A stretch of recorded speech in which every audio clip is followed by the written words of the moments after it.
42장 1절로 6절입니다. 욥은 하나님의 주권에 대해 확실히 알게 되었습니다. 나는 알았다 라고 하는 것은 자신의 모든 질문에 응답받았다 하는 뜻입니다. 하나님은 못하실 일이 없고 그 어느 것도 하나님 계획을 방해할 수 없다고 고백함으로써 하나님은 모든 것을 하실 수 있고 모든 것이 선하다라는 사실을 확실히 알게 되었다고 합니다. 이전에도 물론 욥은 하나님을 알았습니다. 하지만 그가 알았던 하나님은 친구들과 크게 다르지 않고 질서정연하며 논리적이고 설명이 가능한 분이었습니다. 하지만 이해할 수 없는 상황을 겪게 된 욥은 엄청난 혼란과 고통에 빠지게 되었고 인과응보에서 벗어나서 활동하시는 하나님에 대해 부당하다라는 생각도 갖게 되었습니다. 하지만 하나님의 지혜와 주권을 알게 된 욥은 더 이상 불평하지 않고 회개합니다. 마치 인과응보 세계관을 가지고 있던 시인이 악인의 형통함을 보고 시험에 들었다가 성전에서 하나님을 온전히 알게 되면서 하나님을 찬양했던 시편 73편 상황과 비슷합니다. 이전에는 침묵으로 항의하던 욥이 이제는 온전하게 하나님 말씀을 수긍하고 자신의 잘못을 인정합니다. 그는 자신의 죄가 무엇인지 고백합니다. 자신이 많은 말을 하였던 것이 결국 잘 알지 못하고 한 말이라는 것을 회개합니다. 이렇게 하나님을 진실로 만나게 될 때 인간은 자신의 나약함과 부족함을 깨닫고 하나님께 엎드립니다. 귀로 듣기만 하였다 하는 것은 율법적으로, 관념적으로, 종교적으로 배웠던 것을 의미합니다. 이제 그것이 다가 아니다 하는 것을 깨달았습니다.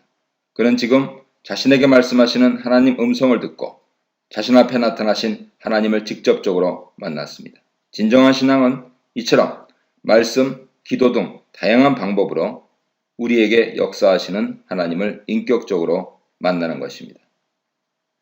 이렇게 살아계신 하나님을 만난 욥은 6절에서 자기 자신을 철저히 부인하고 죄를 시인하고 다시는 그런 죄를 짓지 않겠다고 철저히 회개했습니다.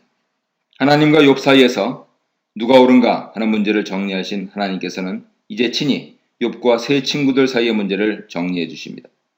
하나님께서는 욥을 통해서 대만 사람 엘리바스에게 말씀하시는데 여기서 욥은 선지자 같은 역할을 합니다. 엘리바스에게 말씀하신 이유는 가장 연장자로서 세 친구를 대표하는 인물이기 때문입니다. 하나님께서는 그에게 세 친구에게 진노하셨다고 말씀하십니다. 7절에서 하나님은 욥의 말이 옳고 친구들 말이 틀렸다고 평가하십니다. 친구들 말이 틀린 것은 하나님을 기계적인 인과응보의 수행자로만 보고 욥에게 죄가 없다는 주장을 전혀 받아들여주지 않았기 때문입니다. 하지만 비록 욥이 무례하기는 했지만 자신은 죄가 없다는 것과 죄가 없는 사람도 하나님 뜻에 의해 고난을 받을 수 있다는 주장은 옳다고 인정해 주셨습니다. 그렇기 때문에 하나님께서는 친구들의 죄를 씻기 위해 7마리 숫소, 7마리 순양을 가지고 욥에게 가서 번제를 드려달라고 부탁하라고 말씀하십니다. 그리고 이때 욥이 그들을 위해 기도하면 용서해 주겠다고 말씀하십니다. 너희가 우매한 만큼 너희에게 갚지 아니하리라 하는 말씀은 처벌을 면해 주시겠다는 의미입니다. 이러한 하나님 명령에 세 친구는 짐승을 잡아 번제를 드렸고 욥이 이들을 위해 기도했을 때 하나님께서는 욥을 기쁘게 받아주셨습니다. 이런 의식을 통해서 하나님께서는 세 친구도 받아주셨을 뿐만 아니라 욥과 세 친구의 관계도 회복시켜 주셨습니다. 10절에서 17절입니다. 욥을 용서해 주시고 받아주신 하나님께서는 이제 그동안 욥이 잃었던 모든 것을 회복시켜 주셨습니다. 갑절로 회복시켜 주셨습니다. 하나님께서는 원래 욥의 것에다 그동안 고생한 것까지 갚아주셨습니다. 첫째는 그동안 끊겼던 가족과 친구들과의 관계를 회복시켜 주셨습니다. 이들은 욥이 고난 가운데 괴로워할 때 욥과 거리를 두었던 사람들입니다.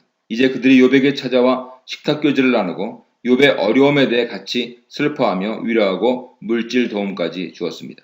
이런 위로는 그동안 욥이 너무나 원하던 것으로 욥은 친구들에게 자신을 불쌍히 여겨달라고 애원까지 했었습니다. 하나님께서는 가장 먼저 그동안 깨어졌던 관계를 회복시켜 주심으로써 이것이 시작되게 하신 것이죠. 둘째로 어느 정도 시간이 지나면서 욥은 다시 부자가 되었는데 처음보다 하나님께서 더 복을 주셔서 더 많은 소와 양과 낙타와 암나귀를 갖게 되었고 또한 가정도 다시 이루어서 아들 7과 딸 3을 얻게 되었습니다. 욥은 사랑하는 아들과 딸들과 또한 4대나 되는 손자를 보면서 매우 행복하게 천수를 누리고 죽었습니다. 늙어 나이가 차서 죽었다 라고 하는 뜻이 바로 그 뜻입니다. 욥기에서 하나님께서는 욥에게 왜 고난을 주셨는지 끝까지 말씀하시지 않습니다. 하지만 욥은 하나님을 만나는 순간 현재의 고난이 왜 왔는지가 중요한 문제가 아니라 전능하신 하나님을 진정으로 만나고 또한 그의 주권을 인정하고 그 앞에 순복하며 사는 것이 피조물인 사람의 도리라는 것을 깨닫게 되었습니다. 이렇게 우리 인생의 모든 부분에 대해 하나님 주권을 인정할 때 하나님께서는 하나님께서 정하신 방법으로 하나님의 때를 따라 우리를 선하게 인도해 주시는 분이십니다.